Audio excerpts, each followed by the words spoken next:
let's talk to the leader of the Social Democrat Party, William Clouston. Good afternoon, William. Hi, Kevin. Let's ask you this question first.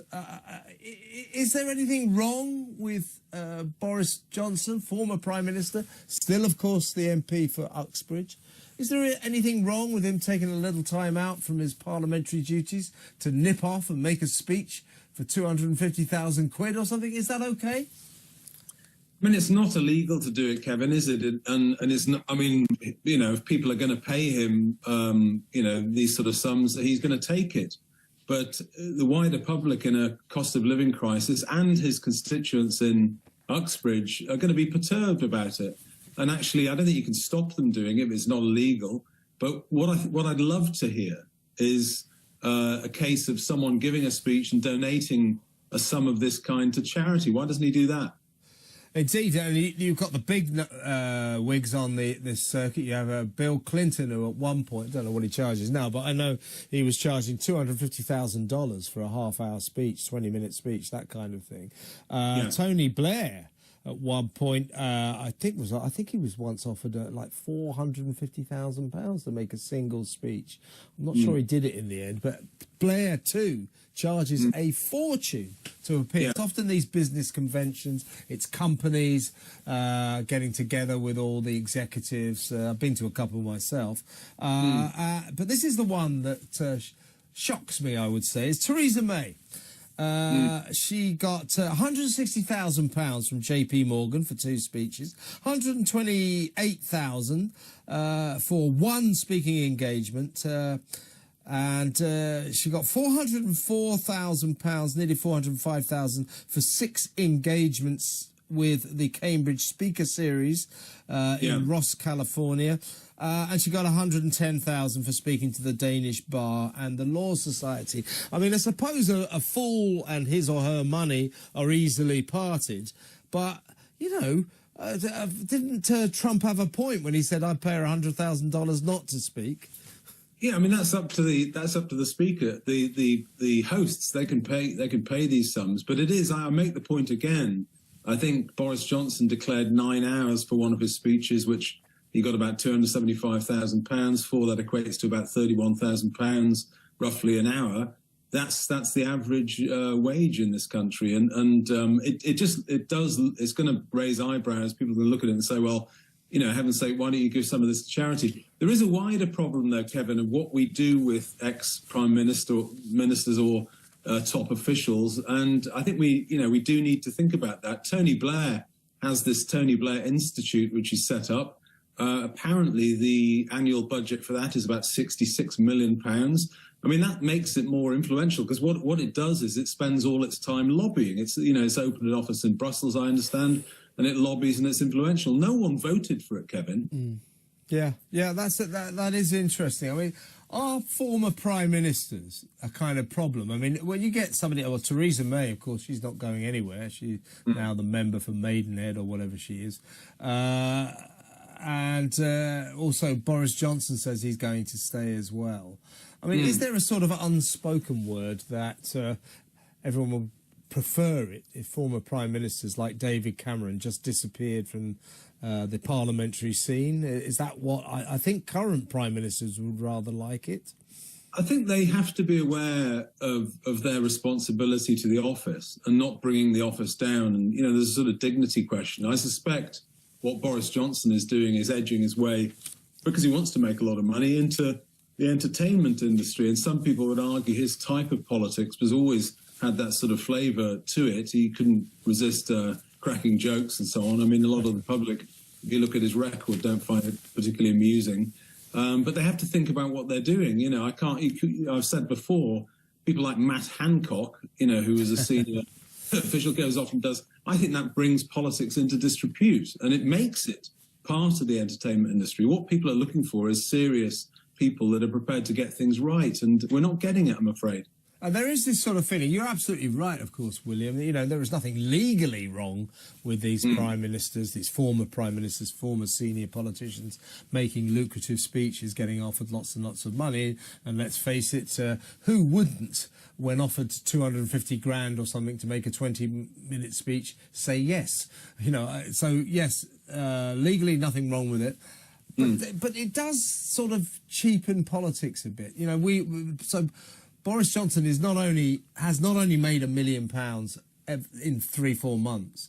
He's tipped to make £5 million a year for the foreseeable future on this circuit, and it does seem doesn't feel right. It's like they're cashing in that the important part of their career was not being Prime Minister; it was making the money afterwards.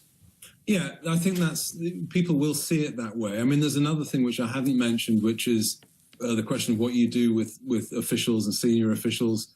Barroso, who was president of the European Community, is now chairman of Goldman Sachs International, and a lot of the big banks take top officials and other people. They take treasury officials, don't they, and pay them handsomely to tell them how it's done.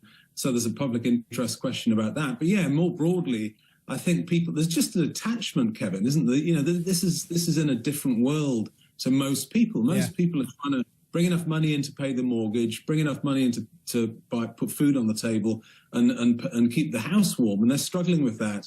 And it's, you know, I mean, I hesitate. I've never mentioned anything. I tend to stay out of this particular issue. But there's a certain ex-royal couple who, you know, their job used to be duty, and they've decided to go off and make a series of films. And I understand they're being paid something like £80 million for that. Again, it's totally detached from ordinary people's lives. It's that sense of division, you know, them and us, and it's not healthy. Let me ask you a couple of general political questions, William, if I may. The Christmas strikes. You know, we've got the ambulance drivers going on strike this week. We've already had one day of nurses' strikes. First of all, let me ask you my pet question on this. Now, I'm not against their industrial disputes, their right to go for better pay deals, for better working conditions.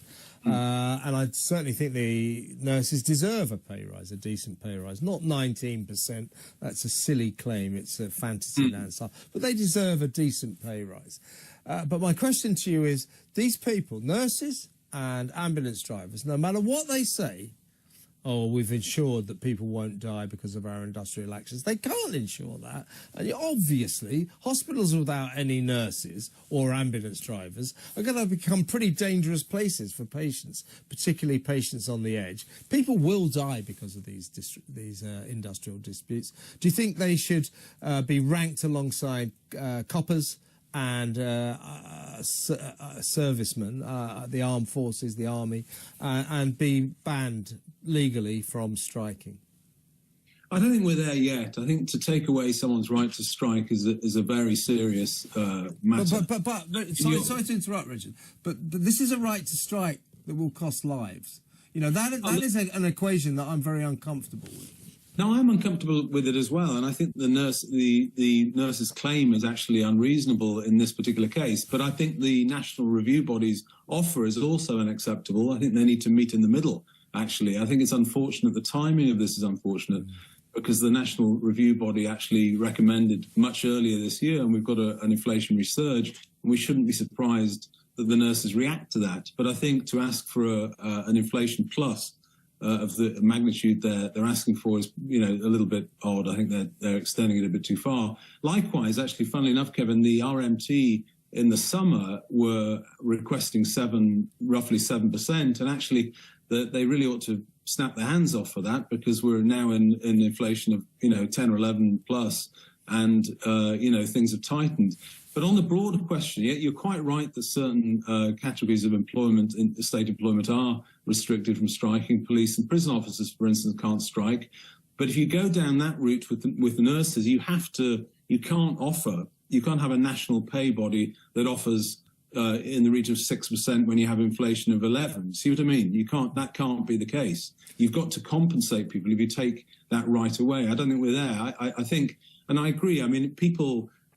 You'd hate a situation where any life was lost in this situation. But of course, some people on the other side, on the nurses' side, are making the point that unless their understaffing concerns are addressed by the government, people will lose their lives as a result of that. Indeed. If I was Rishi Sunak, I would be saying to the relevant ministers, you know, transport, health, etc., just get people round the table and tell them Yeah. they can't leave the room until they've sorted something out. Why does it always have to be this protracted ritual dance? We won't meet. This offer's insulting. We won't talk. Oh, okay. They put the offer up a bit, so we will talk next week. And we have to go through this ritual dance that always takes months, when if we locked them in a room, they could probably solve the crisis. So what do you think? I agree. I agree with you. I think part of the problem, if you look at railways, the RMT situation, is that the structure, the way the railway industry is structured, is quite complicated. You've got a national railway body, then you've got the association of franchisees, then you've got the government hovering around, and you've got Railtrack and so on. It is quite complicated, and in that case, actually, you've had a problem in that you've had, I count 3 separate Secretary of States for Transport in the last 4 or 5 months. It's in chaos, so there hasn't been any leadership. And I'd make the point about the railways. They're losing patronage. Passenger numbers are 20% down on what they were pre-pandemic, and they haven't recovered. So the whole economics of the railway industry is being harmed, as is all the collateral harm.